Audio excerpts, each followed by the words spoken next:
Welcome back to a Mini Property TV, where we delve into the world of real estate and provide you with valuable insights and advice. Want to be the go to real estate agent in your neighborhood?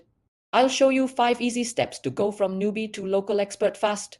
Step 1. Study the market inside out, know the sales trends, average home prices, and what's hot in your area. When people ask, you need to have answers ready. Step 2. Get involved in the community, attend city meetings, sponsor local events, and connect with small businesses. The more you show up, the more people recognize you. Step 3. Share market updates and local insights, post weekly or monthly updates about the market, highlight new listings, upcoming developments, and local news.